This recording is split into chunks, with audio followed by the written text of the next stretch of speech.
We'll be matchmaking the entire heavyweight division. Starting off with the championship fight that we already know that we got. We have Alex Pereira versus Ciryl Gane. Overall, I'm a huge fan of this fight. I would have liked to see, Pereira defend one more time at light heavyweight, him fight Olberg, and then have Aspinall and Gane sort out whatever they got going, you know what I mean? And then, because I don't want to lose that rivalry, you know what I mean? Which I think is a problem that we might be having. Because I would like to see Bully Aspinall against Ciryl Gane. I think that's a really fun idea. And I wish that you could have, made that immediate rematch. However, it is what it is. We got Pereira versus Gane, interim light heavyweight belt. I'm okay with it since Pereira did vacate. It's not like he's going for double champ status. He did vacate and is going up to 205. So, yeah, this is a fun fight. You know what I mean? I guess I've really never dealt with this. What if Pereira loses this fight? What does he do with his career? I mean, does he just fight like a Waldo Cortez Acosta? Does he go back down to 205? There's a lot of interesting things that happen if Pereira loses. Honestly, I really don't see that happening. I see him just being able to knock out Gane early, and I really hope that Ciryl Gane does not freaking spoil one of the greatest title fights of all time, which would be Tom Aspinall versus Alex Pereira. I'm personally taking Aspinall with the wrestling. Imagine he got an early finish on Pereira, too. Could you imagine? That'd be so crazy. All right, anyways, guys, yeah, I would like Tom Aspinall to fight the winner of this. Whoever wins this fight, it'll be a fun fight. Hugh, I think this can really... While the Aspinall-Gane fight didn't really sell, you know what I mean? Because we just thought, this will be a Aspinall kind of BTA. We don't know anymore, which makes this fight much more fun, which makes this fight really interesting. You're going to have a lot of fans going both ways, which makes that a fun title fight. I like this to happen. I think in my video I had this in either November or October. I think it was October, yeah. So, I like the winner of this to take an earlier, I think it was actually November, like an earlier kind of run of things, I mean 5 months isn't a crazy turnaround, but I would like to see Aspinall back in there as soon as we possibly can get. We also have this matchup already done, which is Alexander Volkov versus Waldo Cortez Costa.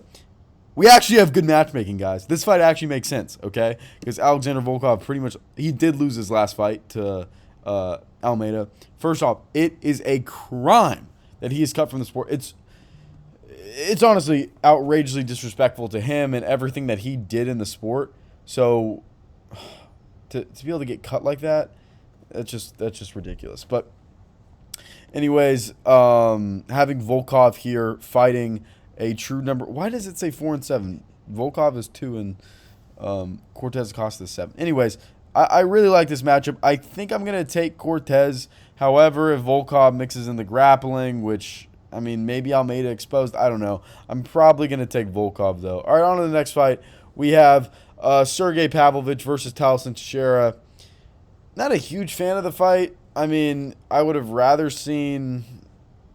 Honestly, guys, it's not a crazy fight to make. You could have done Razor Blades too. You could have done Curtis Blades versus Sergey Pavlovich after Blades, to be fair, did take down the #1 contender in the division. But early for this fight, I hope we kind of see that old version of Sergey Pavlovich, that guy that tried to knock everybody out. I think that would be really, really fun. However, I hope we don't see the measured. I hope we get that Sergey Pavlovich hype back. You know what I mean? That Polar Bear Pavlovich kind of coming back into the sport and having him knock out Taliesin Teixeira. I really don't think Taliesin's that good. I think the way that Derek Lewis was able to fluke him, I think the way that he kind of got exposed against Tai Tuivasa, it was just kind of embarrassing for him especially. So, I honestly don't hate the fight. Because, other than Tyrell Fortune this weekend, but at the time you could have done... I don't know. This is the only fight that I guess makes sense if you're not going to do the Blades rematch, which I'm not in love with either. So I guess this was the fight to make. So good job, UFC. All right, on to the next fight. We have Blades versus Hokit. I have no idea how Hokit gets the shots. I know Hokit has 2 good wins.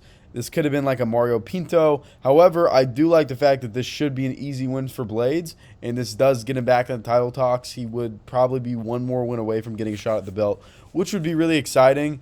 I hope Blades does eventually get that shot. However, if Hokit does win, we now have a true shit-talking heavyweight that will really bring in some eyes.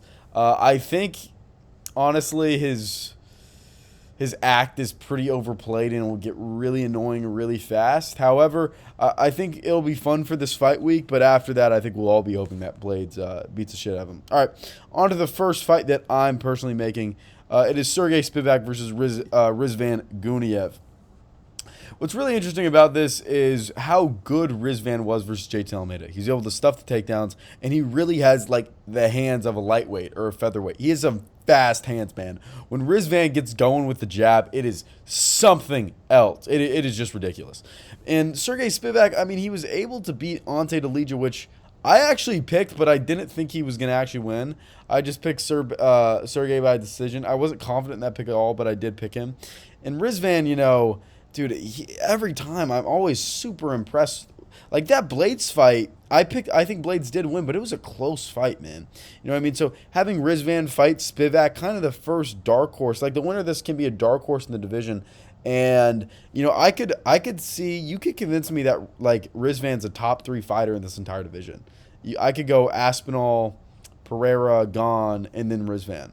I think Rizvan versus Waldo Cortez Acosta would be, like, the number one, like, the sleeper best fighter in the division of, like, the guys who are not fighting for the belt. But anyways, guys, I think this is good. I like this matchup between the two of them. All right, I think this is a fun fight. This next one to make. I got Derek Lewis versus Tyrell Fortune. You know, you could make this the co-main of I don't know. Make this a co-main of a location fight night. That'd be pretty hype. If you have to do it in the Apex, you can. But you got to get Derek Lewis in front of a crowd. Like, come on. So I think this should be the co-main of a fight night. This could be fun. I saw Bedtime make this matchup. I agreed. It made a lot of sense. And honestly, Tyrell Fortune didn't blow me away, and I think Derek Lewis could get another win. And getting Derek Lewis back in, like, a scenario where he fights another top 5 fighter is just hilarious. That's so funny if he gets another. Like, because I think he could easily knock this guy out. I mean, Tyrell Fortune did not show, like, levels at all to Marcin Tybura. It was a relatively close fight. And I like to see Derek Lewis in there. And this could be fun. This could be fun. All right, on to the next fight I have. It's really after. So this was kind of the last big-ish matchup that I can make. Right now I'm kind of scraping for the bottom of the barrel here in the heavyweight division. All right, on to the next matchup. We have Ante Delija versus Walter Walker. Guys, this is the last ranked versus ranked matchup. So, you know, I don't hate it. Ante Delija, every single fight, this guy convinces me that he is going to be the best fighter in the division. Okay? Every time I watch Ante Delija, I think, wow, this guy's insanely good. You know what I mean? This guy's super, super, super good. And then he gets finished, or it just doesn't happen. And I'm so confused every time. Okay? It's like his stand-up looks so freaking elite. Okay? And then he just somehow gets pieced. And then he somehow gets knocked out by Waldo Cortez Acosta. And I know this isn't a joke, but it's like Walter Walker getting a shot at the top 10. That's all we got now, guys. That's how dry the division really is. Like, that's really all we got. So I'm not anti this. I like this fight. I think Walter Walker could actually finish Ante Delija on the ground, and I think that could be a fun little twist of things. However, I could see Ante Delija showing levels, and I would be excited for that. So, you know, this could be a really, really fun fight, in my opinion. All right, guys, on to the next fight. We have Marcin Tybura versus Vitor Petrino. You know, Vitor Petrino, he's been really elite so far in the UFC. He's 14-2. That can't be right for the entire UFC. That can't be right. No, he's 14-2 in MMA. He is 7-2 in the UFC. I'm surprised that, you know, he hasn't been pushed up in the rankings more. To be fair, he did lose by guillotine to Anthony Smith. That might be why. But I would like to see him against the Blob, Marcin Tybura. Tybura, you know, he lost his last fight. He needs to take a step down. And Vitor Petrino, the former light heavyweight, I would like to see him take a step up and fight Marcin Tybura. In theory, you can make this the co-main of a fight night. I don't know why Marcin. No, I mean, you could, but that's a pretty Apex sloppy card. I don't know. You could make this the featured fight. I don't know why Marcin Tybura was so low on the card. He was the number 8 heavyweight in the world. Like, That was a big fight. That should have been like the co-main event, in my opinion, of last week's pay-per-view. Although it wasn't a great fight, it's just like this has big stakes. No, I mean the Grasso fight was probably bigger stakes, but that should have been the featured fight. But it was Chiesa. No, I mean whatever. It should not have been the 8th fight on the card. That's ridiculous. Okay, on to the next fight. We have Shamil Gaziev getting back on the road to the title versus Kennedy Nzechukwu. You know, Kennedy's a win-loss fighter, but he is coming off a win.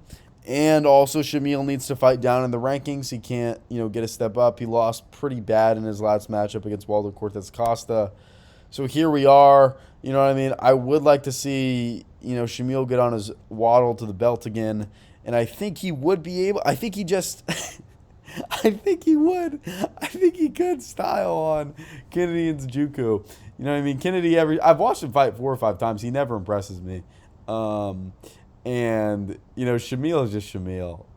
I watched, what was his name? What's his name? Money Manziel's video on, the top 5 worst fight nights ever. I didn't know that Shamil, they stopped the fight based off cardio. That's so embarrassing. That he was the main event of the fight night and they stopped it because his cardio was so bad. That's pretty damn funny. I do think he would beat Kennedy Nzechukwu. You could make this the featured fight. You could make this the main event of a Russia pay-per-view. I'm joking. All right, on to the next fight. We do have Mick Parkin versus Mario Pinto. Mario Pinto needs to fight in the rankings. Mario Pinto is a really, really good fighter. It is ridiculous that Mario Pinto is not getting a shot in the rankings. And I think you just put him up against the Brit. Could he force him against a Marcin Tybura? Yeah, but Mario Pinto's 3-0 in the UFC. He's looked good in every fight other than the last one. And I think he beat Mick Parkin. It's shocking, these builds. Kennedy Nzechukwu looks good, but it's Marcin Tybura, you're a professional MMA fighter looking like that, Mick Parkin. Can you even bench 225, dog? Are we for real? Your arms look good. Your arms look fine. But dude, Rizvan looks like he can lift some weight. Derek Lewis, man, we're getting sloppy. We get the Lizzo. We got the Lizzo chest. Whatever. All right, guys. That's my video matchmaking every single ranked heavyweight. I've now ranked every single division in the UFC. I think what I'm going to do next is I'm going to pick the top 10 best fighters, my top 10 fighters for each division, and that'll be the next video. Anyways, guys, let me know what you think. Talk to you guys later. Bye.